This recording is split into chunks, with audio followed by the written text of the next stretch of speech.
Ken Trahan with Lenny Vangilder. It's our First NBC Bank Weekend Review brought to you by First NBC Bank with 35 locations throughout Southeast Louisiana and into the Florida Panhandle. That's First NBC Bank, proud sponsor of SportsNOLA.com.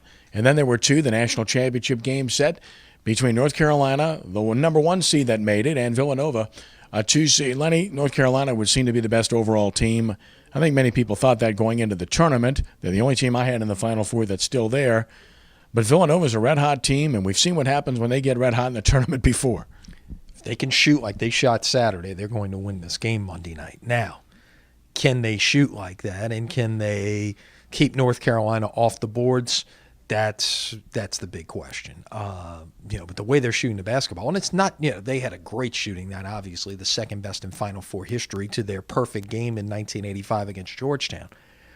But they've been doing this all tournament long. They have really been efficient offensively, the most efficient team in the tournament, perhaps, in that regard. So, again, if they could put that kind of offensive performance out there, I give them more than a puncher's chance in this championship game. It's not just a 1 seed against a 2 seed. I mean, I think this could be a pretty close matchup. Should be an entertaining game. Well, I think that's the biggest thing is you're looking at the team that really looks like the best team against the hottest team. So something's got to give, and what we hope gives is a really good game.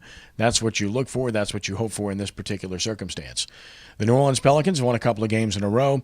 Their D-Leaguers beat the Nets D-Leaguers basically yesterday, and I don't mean to make light of it, but congratulations. 31 assists and 42 made shots. I don't care who's playing.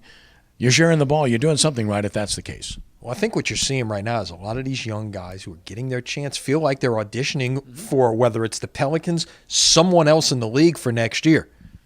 Case in point number one is Tim Frazier. How this guy was not in the league and sitting out there, is essentially a D-League free agent up until a couple of weeks ago is beyond me, because he has shown that he could be a backup point guard in this league for someone and play significant minutes. So, these guys, again, getting a shot. And look, the way the schedule plays out for the Pelicans down the stretch here, they may win some games, but don't let that fool you. I mean, they're playing bad teams. They've got Philadelphia coming up. Boston is probably the one lone team that they play the rest of the way that seems like they will make the playoffs at this point. Beyond that, you're playing teams that are either going this way or are out of it. So the chance of getting to at least 30 wins is pretty good now since they have 29 on the season. For whatever that milestone's worth, I just thought I'd throw it out there. It's a great time of the year. Major League Baseball season got started on Sunday. I love it. Speaking of baseball, college baseball, Tulane split 2 games at UConn. We predicted the weather would be a problem. It was. Southeastern's 14-game win streak came to an end, but then they came back and won 2 straight to win their series with Nicholls State. It was. UNO losing 2 of 3 against Troy after winning the opening game on the road against a good opponent. And then, of course, LSU lost its first game at Auburn, came back and won 2, which was essential for them if they wanted to stay in this SEC race. Yeah, they do. And look, don't forget this. And first of all, it gets no easier for LSU. Vanderbilt comes to town this weekend. But when you're going on the road, in SEC play, everyone's good. You can get a split, and that's basically what they've done the last 2 weekends. They've split 6 games on the road in conference play between Texas A&M and Auburn. The thing that they've got to make up for now is losing the 2 out of 3 at home on opening weekend to Alabama. Can they get it done against Vanderbilt? Boy, that's going to be a tough test. Yeah, they've got to win, too, to make up for it. Exactly. So, long way to go. The SEC race is really it's cliche, but it is a marathon. It's not a sprint. And they got to get some things going right. And they seem to be doing a little bit of that now and, maybe getting a little bit healthier, especially on the mound in the process. Latz threw a bullpen at Auburn this weekend. Might get to start seeing, him back in action very soon. So that would only make them a little bit better.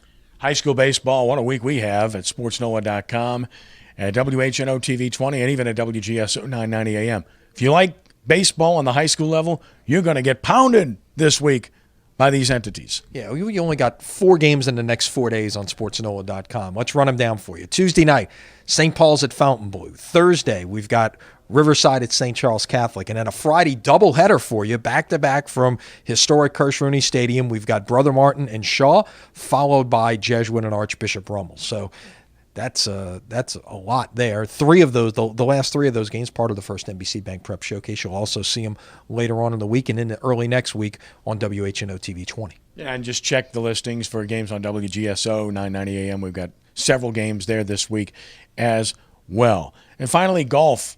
and the Zurich Classic coming up at the end of the month here in the New Orleans area over in Avondale. And, of course, it's the Masters this week. Who do you have? I don't know. I mean, right now I'd have to take Jason Day. How could you not, based upon the way he's playing? He's been remarkable, but you got so many guys playing well, you can't dismiss Rory McIlroy. He's been outstanding. Jordan Spieth not playing his best golf right now, but he's certainly capable. I wouldn't even count out Phil Mickelson. He's hitting the ball well right now. Bubba Watson, horse for a course. He's definitely there. Louis Oosthuizen, always good on this course. Really good player. So I think you got to include him in that mix too. So it's probably going to be somebody other than I just mentioned, right? Oh, you would think that's how it always is. Look, the thing I love about the majors, besides the fact that it's great to be able to watch the azaleas, and it's the one event probably all year that makes your HD television worth having.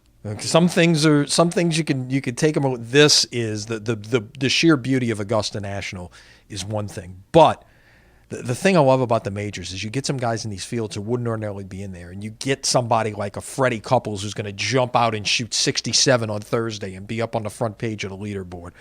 We're in the 30th anniversary of a 46-year-old Jack Nicklaus winning the Masters, so it's like you never know when these types of things are going to happen. You remember a few years ago in the Open Championship when Tom Watson at 59 just had to sink a putt to win the tournament. What an unbelievable story that would have been. So those are the kind of things I love to see in the majors. Look forward to it. Should be great to watch, as always, and we'll be doing so. That's our First NBC Bank Weekend Review, brought to you by First NBC Bank with 35 locations throughout the New Orleans area and beyond. That's First NBC Bank, proud sponsor of SportsNOLA.com. Have a great week. We'll see you later this week. I will see a lot of you this week. Unfortunately, and you have a great week as well. We'll talk to you at the end of the week. Until then, thanks for joining us, and God bless you.